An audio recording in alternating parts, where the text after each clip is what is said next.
Retour de votre transmission de programme du plateau du GN Carp via pardonnez-moi, Fishing TV. Ça commence bien, faut pas m'en vouloir, c'est les joies du direct, on est tous un petit peu fatigués, c'est une des dernières émissions que nous vous proposerons.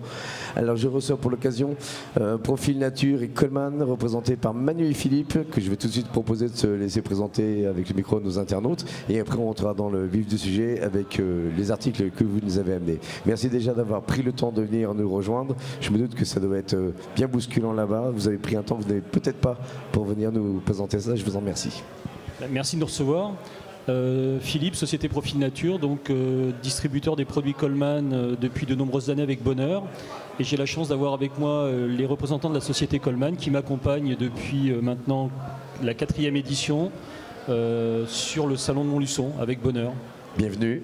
Oui, bah voilà, moi je suis Manu. Mon client Profil Nature, je suis le représentant Coleman Camping Gaz Sévillor qui fait partie d'un groupe et la même chose.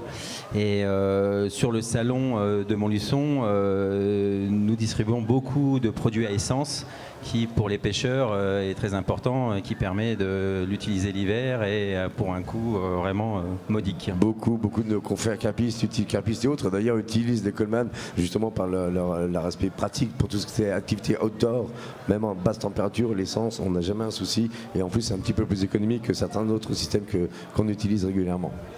Donc ce modèle-ci, il s'appelle, c'est le... Alors celui-ci en fin de compte, ça va être un des plus vendus, c'est le Sporter.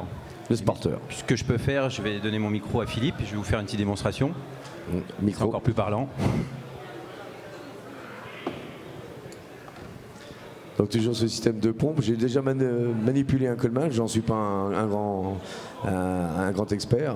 Donc voilà, on peut utiliser plusieurs types de carburant sur ce produit.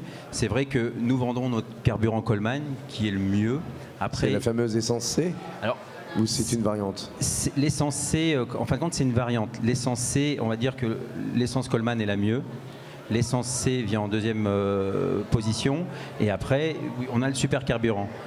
Le super carburant est bien, par contre, il y a de l'entretien à faire. Parce que dedans, avec tous les additifs, ça sèche les joints. Là, si on regarde bien, j'ai juste un plongeur qu'un client a utilisé et que j'ai réparé ce week-end. Et en fin de compte, le joint est tout sec. Voilà, je vais demander un endroit à la caméra. Mais effectivement, et là c'est ah oui. Et là vous en avez un neuf, à la limite, parfait. Touchez les petits joints. Et vous verrez en fin de compte, quand on utilise du super carburant, ce qu'il faut faire en fin de compte, c'est bien vidanger son essence quand on ne l'utilise pas. Et de temps en temps les démonter et les graisser. Et c'est vrai que c'est net, on voit comment ça ressort. Il y en a qui est utilisé uniquement avec du sans-plomb. Voilà, et le sans-plomb n'est pas aussi un peu plus odorant, il dégage pas un peu plus de fumée en plus, il n'est pas un peu plus désagréable à l'utilisation. Oui, mais en fin de compte c'est surtout plus sec et on laisse toujours l'essence dedans, il ne faut pas. Voilà, le problème c'est que ça sèche tout. Il faut toujours vider son Coleman. Il faut l'hiverner. Tout simplement. Voilà, je vais vous faire une petite démonstration. Donc là ce que je fais, hop, j'ouvre. Oui. À demain, oui, ça va être plus le pratique. petit bouchon. Petit filtre Coleman qu'on met dessus, ça évite en fin de compte, c'est un petit trou d'en foutre partout.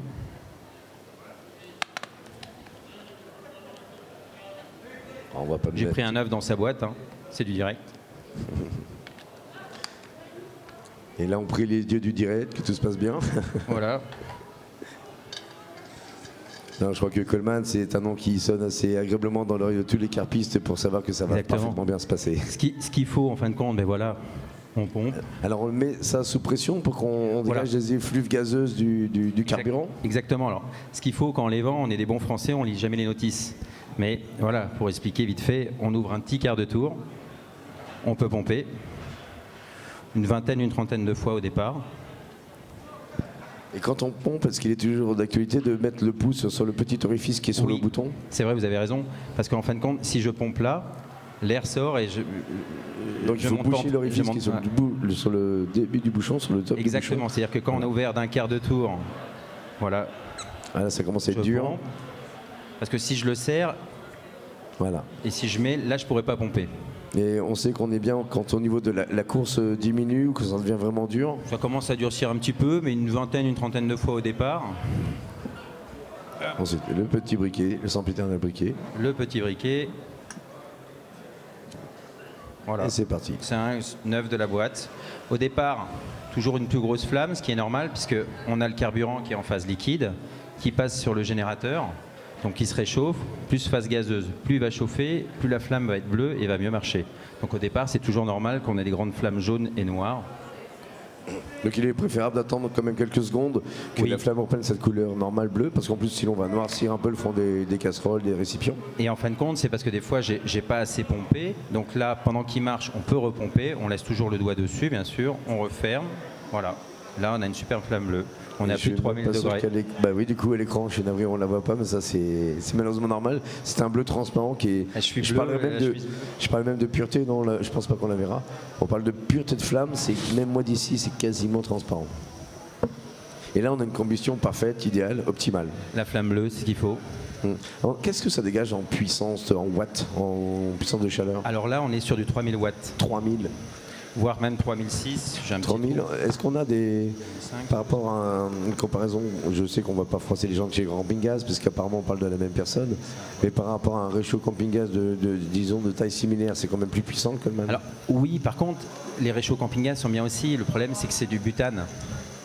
Donc après, l'été, on aura une bonne combustion aussi dans les 2500 à 3000 watts.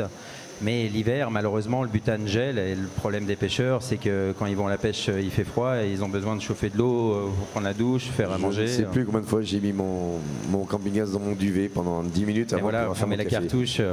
Voilà, exactement. Exactement. Et par contre, un aspect franchement économique peut-être. Complètement, puisque là, sur le Sporter, là, vous avez un demi-litre, où on est sur une moyenne de 6-7 heures sur un demi-litre. Je ne dis pas de bêtises. Sur un demi-litre que de samplon, on parle de quoi? De 70-80 centimes pour 6-7 heures. Ouais, c'est ça, on annonce même 8h30. Ouais, j'étais un peu, je préfère être... On prend une marge de sécurité. exactement. Mais un bon 15 heures avec un litre. Donc on peut faire des bourguignons. C'était le Sporter. On enchaîne vite fait, pardon de vous bousculer un petit peu, mais il faudrait qu'on parle maintenant de deuxième appareil parce que celui-ci, il m'intrigue beaucoup. Qui est-ce qui va s'en charger? Ah ben, je vais essayer de m'y prêter. Donc depuis des années, on rêve d'avoir un chauffage au propane sur le marché français. Et ce produit-là existait aux États-Unis depuis bien longtemps, commercialisé dans les grandes centrales de vente américaines. On a réussi à convaincre les Américains de se prêter au jeu d'une homologation Europe. Ça nous prend bien du temps et bien des soucis puisqu'on est au 8e mois de travail sur l'homologation et malheureusement on n'a pas pu proposer le produit cet automne à la vente. Mais c'est maintenant pratiquement chose faite et donc le produit sera disponible, on l'espère, à la fin du printemps, voire au début de l'été. C'est donc deux modèles de chauffage. Là, nous avons sous les yeux le modèle le plus conséquent qui va pouvoir chauffer 20 mètres carrés, qui peut fonctionner donc avec la cartouche Coleman, avec une autonomie d'environ une dizaine d'heures, mais qui peut également fonctionner avec un kit de tuyaux et de détendeurs. Et on pourra connecter dessus un Twinny de 6 kg par exemple en propane pour avoir une autonomie d'une semaine. On gagne largement en autonomie. Moi qui vais bientôt d'ailleurs partir faire des grands travaux de rénovation dans le Jura, dans le froid, je m'étais dit que peut-être que j'irais bientôt aller m'équiper de ce genre de système. Parce qu'en plus le problème est quand même, je trouve, même plus sécurisant, mais en tout cas plus pratique, définitivement. Et là, on a vraiment à faire un produit complet et transportable et facilement manipulable, parfaitement adapté à la pêche parce qu'il reste vraiment d'une compacité raisonnable. Hein. Voilà, donc avec un petit frère là qui propose d'avoir la bouteille en dessous, qui ressemble au Black Cat de chez Coleman, qui n'est plus commercialisé malheureusement, qui sera capable lui de chauffer 10 mètres carrés, et le gros modèle qui est sous vos yeux. Ils ont même pensé à mettre des petites pattes de fixation à l'arrière pour éventuellement le suspendre un mur, j'avais pas vu. Les petites pattes de fixation. Voilà, on a un piezo pour le démarrage et puis deux modes de chauffage. Navré, on n'est pas autorisé ici aujourd'hui à le mettre en fonctionnement pour des raisons de sécurité évidentes. Non pas que ce soit dangereux, mais la loi fait que dans les réunions de grandes dimensions comme celle-ci, les appareils gaz sont simplement interdits. Donc, est-ce qu'on a terminé avec ces deux très beaux produits ?